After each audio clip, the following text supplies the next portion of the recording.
message, the rooster call. During our scripture reading this morning, I read the account to you of the time that Peter denied the Lord 3 times. So throughout the course of our message this morning, we will be referring to that.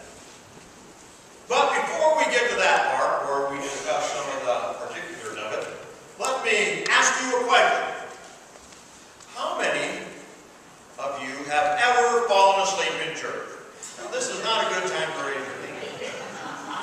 I won't even look up. Most people have caught a siesta at one time or another. In the days of the Pilgrims, churches had a person they called a tithing man. His job was to keep people awake during the sermons. Sermons which usually lasted a couple of hours. He did this by using a long pole tipped with a brass knocker at one end to rap the sleeping man on the back of the head. The other end of the long pole was tipped with a rabbit's foot or a feather that tickled the nose of the sleeping woman. Many people have napped in church services throughout the annals of church history. Sometimes they fall asleep because they got up too early, or because they have been out too late the night before, or maybe because the sermon was boring, or maybe because they worked hard all last week and just couldn't help themselves. But there are other types of slumber. When people fall asleep and their eyes aren't closed, they are wide open. A pastor once shared in an ecclesiastical journey about an incident that took place during his teenage years. He said, "I remember being in love with a certain girl. She was a very special person and occupied my thoughts all the time, even when I was in church. One day at church during the sermon, I began thinking about her and how much I loved her. And in the midst of thinking about her, I reached over and squeezed her knee right there in church. The only problem was, she wasn't seated beside me at the time. I was in the tenor section of the choir at the time, and seated next to me was my best friend Doug. It took a long time for me to explain to him where my mind had been and why I had done what I had done." That pastor, during that incident, was literally asleep in church, even though it looked like he was wide awake. His mind was on other things, and he needed to be awakened. If you fall asleep in church once in a while, I guess we'll have to forgive you. For even the Apostle Peter fell asleep in church a few times.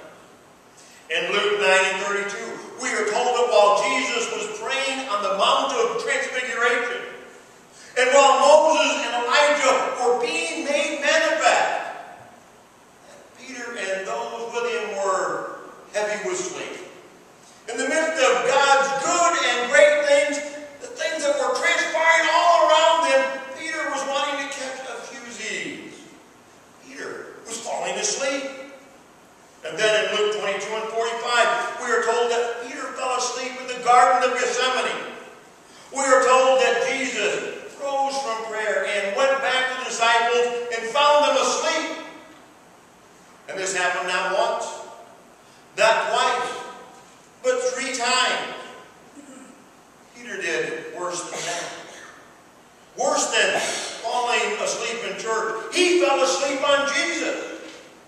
But even worse than that, Peter often was asleep in church even when his eyes were wide open. He was there with Jesus. He was listening to the preacher, but his mind was on other things, and he needed to be awakened. In Matthew 16, for example, Jesus was teaching Peter and the other apostles about his death, his burial, and his resurrection. Somewhere along the line, Peter fell asleep to what Jesus was saying and explaining to him and the others.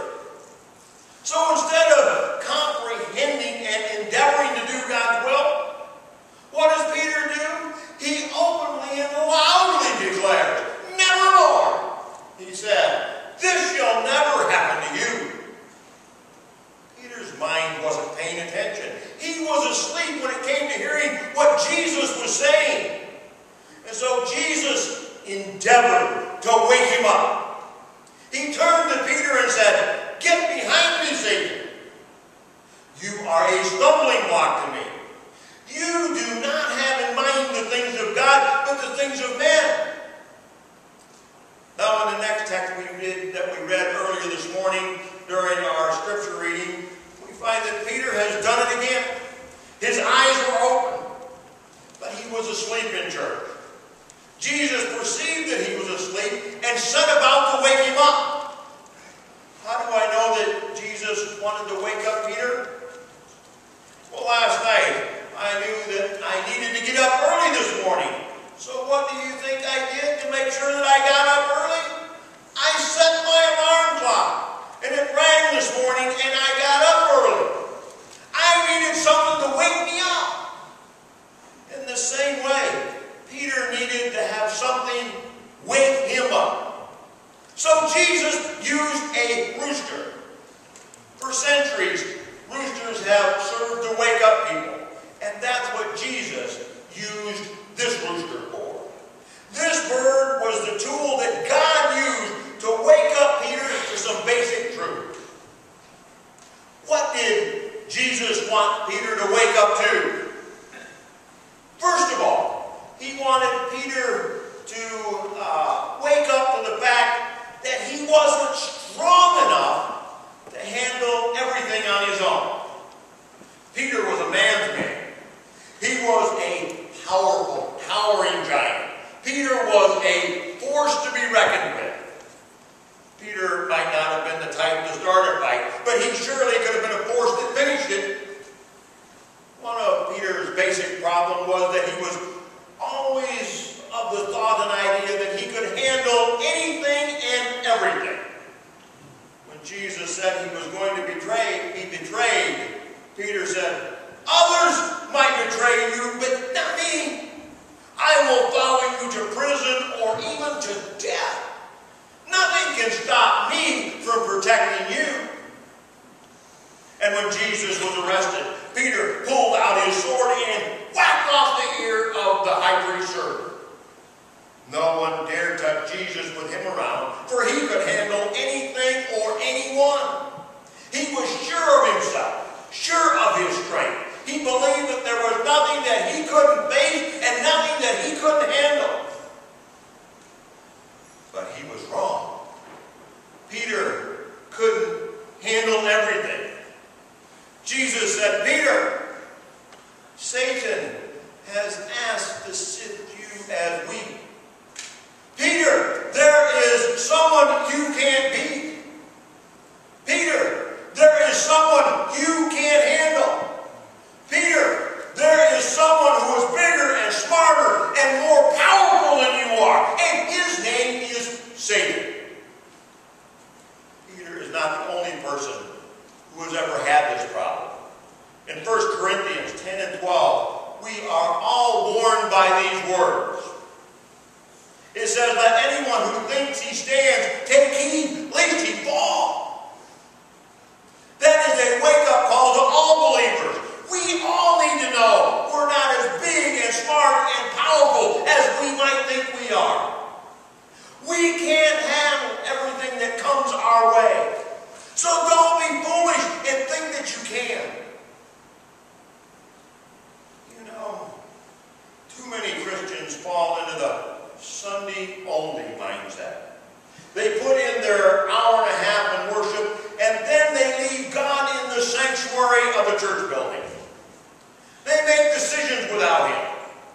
They face their challenges and difficulties without Him. All too often they do this deliberately and with forethought because they don't want to be bothered by continually consulting with